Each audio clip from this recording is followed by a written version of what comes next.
प्रतिबंधित संगठन जेकेएलएफ यानी जम्मू कश्मीर लिबरेशन फ्रंट के प्रमुख यासिन मलिक को उम्र कैद की सजा सुनाई गई है। दिल्ली के पटियाला हाउस कोर्ट में विशेष एनआईए की अदालत बैठी थी, जिसमें 2 मामलों में यासिन मलिक के खिलाफ 2 ऐसे मामले निकलकर सामने आए, जिसमें ये एक यूएपीए का मामला था और एक देश के खिलाफ युद्ध के मामले में यासिन मलिक को उम्र कैद की सजा सुनाई गई है।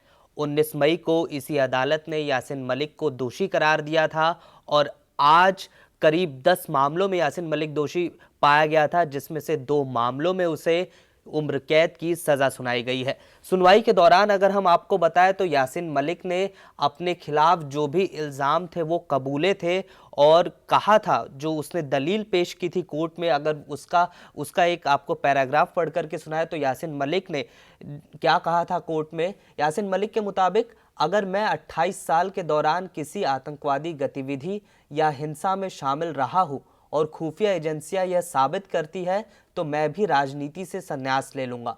मुझे फांसी मंजूर होगी। मैं 7 प्रधानमंत्रियों के साथ काम कर चुका हूं। मैं अपने लिए कुछ भी नहीं मांगूंगा। मैं अपनी किस्मत का फैसला अदालत पर छोड़ता हूं। तो यासिन मलिक के खिलाफ टेरर फंडिंग का भी केस था, जिसमें अब उसको सजा सुनाई गई है।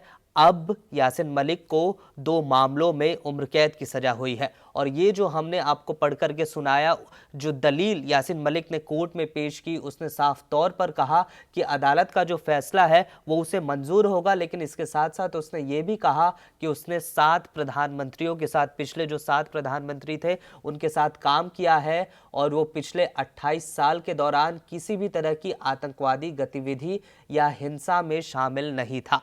इन सब के बावजूद आज उसे, यासिन मलिक को, एनआईए की जो स्पेशल अदालत है उसने दोषी पाया है और 2 मामलों में उम्र कैद की सजा सुनाई है। यासिन मलिक को उम्र कैद का जैसे ही ऐलान हुआ, दिल्ली की अदालत ने जैसे ही उसे उम्र कैद की सजा सुनाई, जम्मू कश्मीर में बवाल की खबरें सामने आने लगी। यहाँ पर अब तक जो खबरें सामने आई है उसमें कश्मीर में जो हिंसा का माहौल, एक और पत्थरबाजी भी देखने मिली है। इसमें कई इलाकों में हिंसक प्रदर्शन और पत्थरबाजों को खदेड़ने के लिए सुरक्षा बलों को लाठीचार्ज और आंसू गैस का सहारा भी लेना पड़ा, जिसके बाद कश्मीर, विशेष रूप से श्रीनगर में स्थिति तनावपूर्ण बताई जा रही है। इसके अलावा कई इलाकों में जो स्थानीय प्रशासन है उसने इंटरनेट भी बंद कर दिया है, जिससे कि तमाम तरह की जो भी अफवाहें हैं या जो भी मैसेजेस हैं उन पर पाबंदी लगाई जा सके, उन्हें रोका जा सके। तो एक तरीके से हम देख सकते हैं कि यासिन मलिक को लेकर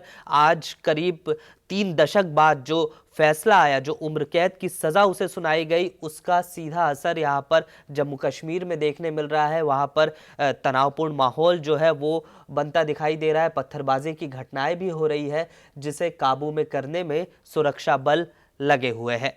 इस वीडियो में फिलहाल के लिए बस इतना ही। देश दुनिया की तमाम खबरों के लिए बने रहिए लोकमत हिंदी के साथ।